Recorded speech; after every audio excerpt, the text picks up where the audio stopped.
कहानी की शुरुआत में हमें दो लड़कियों को एक 2000 फीट ऊंचे टावर के ऊपर दिखाया गया है। यहाँ तक कि इनके फ़ोन में रेंज भी नहीं थी जिससे यह किसी को मदद के लिए बुला सकें। और यह टावर रेगिस्तान के बीचों बीच बना हुआ था जिसके कारण यह किसी को दिखाई भी नहीं दे रही थी। यहाँ तक कि अगर कोई नींद लेने की कोशिश करे तो गिद्ध आकर इनके मांस को खाने लग जाते थे। अब देखना यह है कि क्या ये लड़कियां बच पाएंगी या इस टावर से निकल पाएंगी, जानेंगे आज की कहानी में। बेकी अपनी दोस्त हंटर और हस्बैंड डैन के साथ माउंट क्लाइंबिंग करने के लिए जाती है। तभी डैन को एक छोटी सी गेव दिखती है जिसके अंदर वह है अपनी ग्रिप पकड़ने के लिए हाथ को डालता है। जैसे ही वह हाथ को अंदर डालता है अंदर से एक पक्षी निकलता है और वह नीचे गिर जाता है, लेकिन सेफ्टी वायर से बंधा होने के कारण वह बच जाता है। यहाँ पर डैन माउंट को पकड़ने की कोशिश करता है। हंटर और बेकी उसकी मदद करने के लिए आ ही रहे होते हैं, तभी उसकी वायर टूट जाती है और वह नीचे गिर जाता है। यहाँ से सीन प्रेजेंट में 1 साल बाद दिखाया जाता है, जहाँ जहाँ बेकी आज भी उस इंसिडेंट में मरे हुए अपने हस्बैंड को याद कर कर काफ़ी दुखी थी और वह ड्रिंक पर ड्रिंक करती है। उसकी इस बात को लेकर उसके फादर जेम्स बेकी को लेकर बहुत परेशान थे। वो बेकी को उस इंसिडेंट से बाहर निकलने के लिए कहते हैं। बेकी एक दिन अपनी लाइफ से परेशान होकर बहुत सारी गोलियां खाकर सुसाइड करने वाली ही होती है। तभी उसकी दोस्त हंटर का उसके पास कॉल आता है। अगले दिन उसकी दोस्त हंटर उसके घर पर जाती है। हंटर बेकी को उस इंसिडेंट से बाहर निकालने के लिए कहती है कि उसने B265 टीवी टावर पर घूमने का प्लान बनाया है जिसके अंदर तुम मेरे साथ चल रही है। अब हंटर जानती थी कि बेकी को एडवेंचर ट्रिप पर जाना बहुत पसंद है और उसने काफ़ी दिनों से कोई एडवेंचर ट्रिप भी नहीं की है। बेकी जो इस टाइम पर बहुत परेशान थी वह हंटर को क्लाइंबिंग करने के लिए मना कर देती है। लेकिन नेक्स्ट दिन जब बेकी अपनी दवाइयाँ ले रही होती है तो उसने हंटर को कॉल किया और वह जाने के लिए राजी हो गई। इसके बाद हंटर और बेकी दोनों उस टावर की ट्रिप पर निकल जाते हैं। उसी दौरान बेकी हंटर का फ़ोन उठा और फोटोज़ देखने लगती है। जैसे ही वह स्क्रॉल करती हुई आगे फ़ोटोज़ देखती है तो उसने नोटिस किया था कि हंटर की एक फ़ोटो में उसके हाथ पर किसी बेकी हंटर से उस लड़के के बारे में पूछती है, लेकिन हंटर उस लड़के के बारे में कुछ भी बताने से मना करती है। तभी बेकी के डैड का फ़ोन आता है और वह उसे नहीं पिकअप करती है। दोनों इस ट्रिप से थककर रात में एक होटल में रुकते हैं। डिनर करते वक्त बेकी को पता चलता है कि हंटर एक यूट्यूब ब्लॉगर है और वह अपने यूट्यूब इंटेलिजेंस से ही अपना सारा खर्च उठाती है। तभी बेकी उस टावर पर जल रही लाइट को देखती है। तभी उसे हंटर बताती है कि यह यूनाइटेड स्टेट का चौथा सबसे ऊंचा टावर है। अगली सुबह वह दोनों आगे की यात्रा जारी रखती हैं। यहाँ पर हंटर ड्राइविंग करते हुए ही अपने यूट्यूब चैनल के लिए व्लॉग्स बनाने लग जाती है, जहाँ पर वह अपने व्यूवर्स को बताती है कि वह आज अपने सबसे अच्छी दोस्त हंटर के साथ टावर पर क्लाइंबिंग करने के लिए जा रही है। वह दोनों वहाँ पर पहुँचते हैं तो वहाँ पर डेंजर का साइन बोर्ड लगा हुआ होता है, इसलिए उन्हें अपनी गाड़ी वहीं पर छोड़कर आगे बढ़ना पड़ता है। रास्ते में वो गिद्धों को कच्चा मांस खाते हुए देखती हैं और उसकी तस्वीर हंटर अपने कैमरे में कैद कर लेती है और उसे अपने इंस्टाग्राम पर पोस्ट करती है और कुछ ही देर में उसे काफ़ी लाइक्स भी मिल जाते हैं। तभी वो दोनों उन टावर के पास पहुंच जाती है, लेकिन बेकी उस टावर को देखकर काफ़ी डर जाती है। तभी उसे हंटर समझाती है कि तुम्हारा डर निकालने का यह सबसे अच्छा मौका है और वह सेफ्टी रो को हंटर से बांध देती है और वो दोनों टावर की तरफ निकल जाती हैं। यह टावर काफ़ी पुराना हो चुका है, इसे काफ़ी जंग भी लग चुकी है और इसकी सीढ़ियाँ अपने आप हिल रही होती हैं और इसके नट बोल्ट बाहर निकल जाते हैं। यहाँ पर दोनों लड़कियां काफ़ी ऊपर तक आ जाती हैं। तभी बेकी के हाथ से सीढ़ी का एक हिस्सा टूटकर नीचे गिर जाता है, जिसे देखकर बेकी बहुत डर जाती है, लेकिन फिर भी हिम्मत कर करके ये दोनों लड़कियां ऊपर की ओर चढ़ने लग जाती हैं। ऐसे ही धीरे धीरे वो आधे टावर तक पहुंच जाती है, यानी कि 1000 फीट, जहाँ से टावर बहुत बहुत ऊंचा दिखाई देता है और शहर बहुत छोटा दिखाई देता है। इसी बीच ये दोनों थोड़ा रेस्ट करती हैं और फिर ऊपर की ओर चढ़ने लग जाती हैं। थोड़ी देर बाद वो दोनों 1800 फीट की दूरी तय कर लेती हैं। अभी उन्हें सिर्फ 200 फीट ही ऊपर चढ़ना था। बेकी इतना ऊपर चढ़कर काफ़ी डरने लगती है क्योंकि वहाँ पर काफ़ी तेज हवा चल रही थी और सीढ़ियाँ भी पुरानी हो चुकी थी। बेकी हंटर से वापस चलने के लिए कहती है, लेकिन हंटर उससे कहती है कि इतना ऊपर आकर हमें हार नहीं माननी चाहिए। रास्ते में कुछ डिस्क लगी हुई थी जिसे हंटर ने बड़ी आसानी से पार कर लिया था और हंटर अब बेकी को भी उन डिस्क को पार करने के लिए मदद करती है। अब जैसे जैसे वो ऊंचाई पर जा रही थी वैसे वैसे हवा का प्रेशर भी बढ़ता चला जा रहा था और बेकी बहुत ज़्यादा डरी हुई थी। इसी बीच सीढ़ी के नट बोल्ट एक एक करके अपने आप निकलने लगते हैं, लेकिन इस बात से अनजान वो दोनों ऊपर चढ़ना जारी रखती हैं और फाइनली वो टावर के टॉप तक पहुंच जाती हैं और एक नट बोल्ट और निकल जाता है। यहाँ पर हंटर दोबारा से अपना ब्लॉग बनाना शुरू करती है और अच्छे वीडियोस लेने के लिए वो अपने ड्रोन कैमरे का यूज करती है। थोड़ी देर बाद हंटर अपने व्यूअर्स को और अच्छा व्यूज़ देने के लिए वह बेकी को रिमोट पकड़ाकर उस टावर पर एक हाथ से नीचे लटक जाती है। थोड़ी देर बाद वह बेकी को भी ऐसा ही करने के लिए कहती है, लेकिन बेकी मना कर देती है। जिसके बाद हंटर कहते हैं कि तुम्हारा डर भगाने का यही सबसे बड़ा मौका है। उसके बाद बेकी हंटर का हाथ पकड़कर नीचे लटक जाती है और हंटर उसकी सेल्फी लेती है। उसके बाद बेकी ऊपर आ जाती है। यहाँ पर बेकी अपने हस्बैंड डैन की अस्थियों को लेकर आई और डैन को याद करती हुई वह उसकी अस्थियों को यहाँ विसर्जित कर देती है। इस मोमेंट पर बेकी और हंटर दोनों काफ़ी इमोशनल हो गई थी। इसके बाद वो डिसाइड करते हैं कि अब उन्हें वापस जाना चाहिए। इसके बाद वह अपने सेफ्टी रो को दोबारा से लगाती हैं, लेकिन जैसे ही वो अपना पहला कदम सीढ़ी पर रखती है तो सीढ़ी नीचे गिर जाती है और वह सीढ़ी के साथ साथ नीचे गिरने लगती है, लेकिन हंटर उसे एक रस्सी के सहारे रोक लेती है। इसके बाद बेकी काफ़ी डर जाती है। जब वो दोनों नीचे की ओर देखती हैं तो उन्हें पता लगता है कि उनके नीचे उतरने के लिए अब कोई सीढ़ी ही नहीं बची है। वो दोनों अपने अपने फ़ोन को चेक करती है, लेकिन फ़ोन में कोई टावर नहीं था और उनका बैग भी नीचे टावर की डिस्क पर गिर जाता है, जिसके अंदर उनके खाने पीने का सामान था।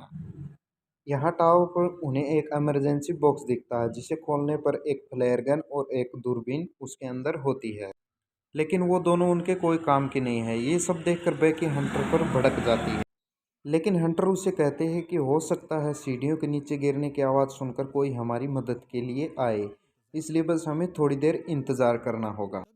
तभी हंटर नोटिस करती है कि पिछली बार सीढ़ियों के गिरने की वजह से बेकी के पैर पर चोट लगी थी और अब उस चोट से खून निकलने लगता है। तभी हंटर अपनी शर्ट निकालती है और उस चोट पर उसे बांध देती है। कुछ देर बाद बेकी हंटर से पूछती है कि उसने ब्लॉगिंग क्यों शुरू की थी।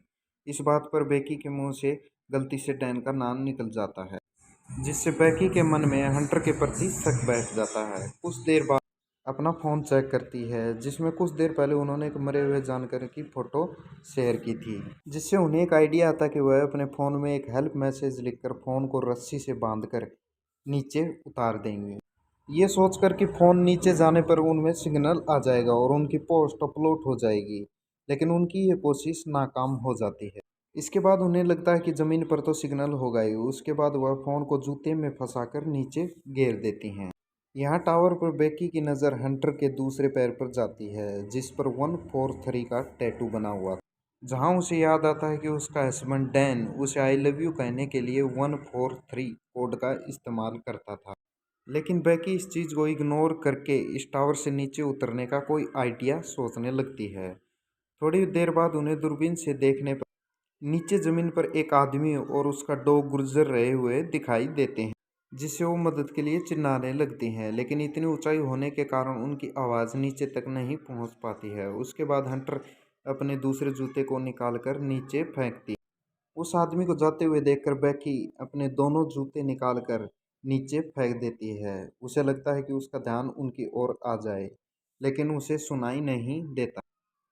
उसके बाद बेकी वो फ्लेयर गन चलाने लगती है, लेकिन हंटर उसे वो फ्लेयर गन चलाने के लिए मना कर देती है कि अभी दिन का समय है और किसी को भी फ्लेयर गन का पता नहीं चलेगा। इसी दौरान वह देखती है, वह दो लोगों को वहाँ पर देखती है।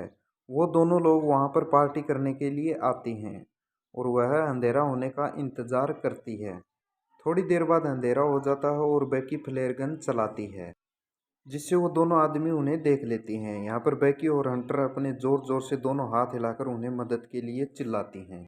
इसके बाद वो नोटिस करती है कि वह दोनों आदमी हंटर की कार के पास जा रहे थे, जिसे देखकर वो खुश हो जाती है।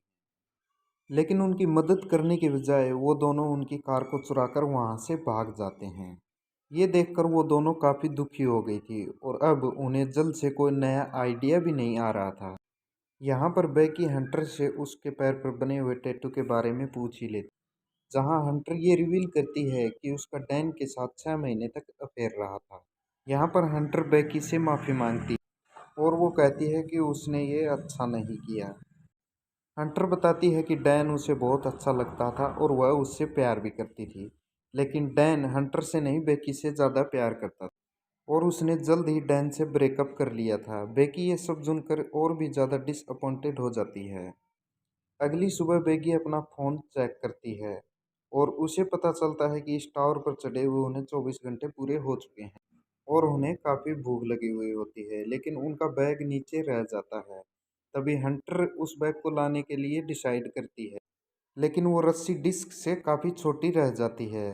तभी वह डिस्क पर छलांग लगाने का फैसला करती है।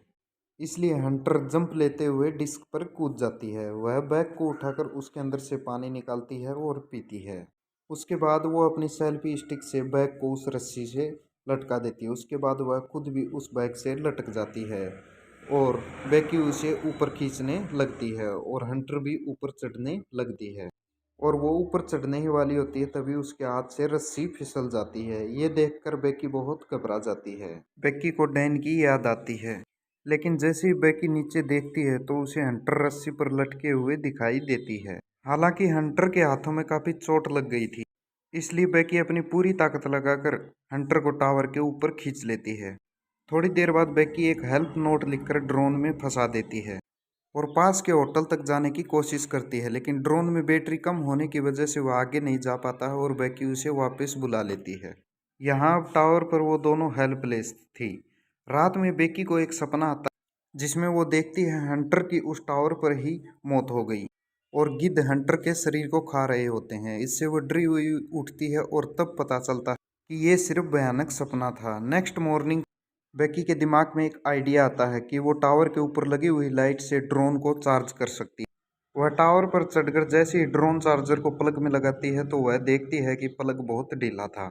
इसलिए बेकी को ऊपर लटके ही उस ड्रोन चार्जर को पकड़े रखना होता है जब तक कि ड्रोन की पूरी बैटरी चार्ज ना हो जाए। काफ़ी टाइम तक उस पोल को पकड़े रखने की वजह से बेकी के हाथ धीरे धीरे करके सुन पड़ने लगे थे और इससे बुरी बात यह थी कि काफ़ी सारे गिद्ध आकर उस पर अटैक करने लगे थे, जिससे बेकी के हाथों से वो बैग नीचे गिर जाता है। थोड़ी देर बाद वो ड्रोन फुल चार्ज हो जाता है और बेकी नीचे आ जाती है। उसके बाद वो ड्रोन को उस होटल तक पहुंचाने की कोशिश कर रही होती हैं। जैसे ही वो ड्रोन होटल तक पहुंचता है तो उसकी टक्कर एक ट्रक से हो जाती है और ड्रोन पूरी तरह से नष्ट हो जाता है।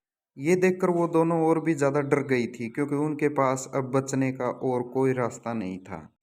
वो थकी हारी उस टावर पर हार मानकर बैठ जाती है। शाम के समय वहां पर तूफान बनने लगे थे, जिससे उनका जिंदा रहना और भी मुश्किल हो गया था। यहाँ पर बेकी को काफ़ी ज़्यादा नींद भी आ रही होती है, इसलिए वो वहीं पर सोने लगती है, लेकिन हंटर उसे सोने से मना करती है क्योंकि उनके सोते ही गिद्ध उन पर दोबारा से हमला करने लगते हैं। बेकी हंटर से उसका दूसरा जूता भी मांगती है ताकि वो इस बार अपना फ़ोन फंसाकर नीचे गिर सके। हंटर उसे कहती है कि मेरा जूता तो नीचे डिस्क पर ही गिरा हुआ। यहाँ से कहानी में एक बड़ा ट्विस्ट आता है। यहाँ हमें पता चलता है कि जब हंटर डिस्क पर कूदी थी तो उसी टाइम उसकी मौत हो गई थी और उसके बाद से बेकी अकेले ही सरवाइव कर रही थी। बेकी को हेलुनेशन होने लगे थे जिसमें वो हंटर की प्रेजेंस को इमेजिन कर रही थी। रात में बेकी तूफान से सरवाइव करने के बाद अपने फादर के लिए एक वीडियो मैसेज रिकॉर्ड करती है। वहीं दूसरी ओर उसके फादर भी उसको लेकर बहुत परेशान थे। अगले दिन जब बेकी डिस्क पर सोई हुई थी तो एक गिद्ध आकर बेकी की चोट पर से उसका मांस खाने लगता है, लेकिन अब बेकी को काफ़ी भूख लग रही होती है तो वह उस गिद्ध को पकड़कर टावर के मेटल से मारकर उसे जान से मारकर उसे खाने लगती है, जिससे उसमें थोड़ी जान आती है और वो रस्सी के सहारे नीचे डिस्क पर उतर जाती है जहाँ पर हंटर की डेड बॉडी पड़ी हुई होती है और वो अपने डैड को मैसेज करती है कि वो इस टावर पर फंसी हुई होती है और इस मोबाइल फ़ोन को जूते में डाल देती है, लेकिन इस बार वो जूते को हंटर की बॉडी में डालकर हंटर की बॉडी को नीचे गिरा देती है और बेकी का मैसेज उसके डैड तक पहुंच जाता है और वह पुलिस को इन्फॉर्म करता है और खुद उस टावर तक पहुंचता है। जैसे ही वो वहां पहुंचता है तो देखता है कि पुलिस को एक डेड बॉडी मिली हुई थी। उसका डैड बहुत घबरा जाता है, यह उसकी बेकी की बॉडी है, लेकिन फिर उसे देखने से पता चलता है कि यह उसकी बेकी नहीं है। वो अगर दोनों आपस वीडियो में मिलते पसंद हैं आए और तो कहानी चैनल की को शुरुआत यहीं सब्सक्राइब पर होती कीजिए। है।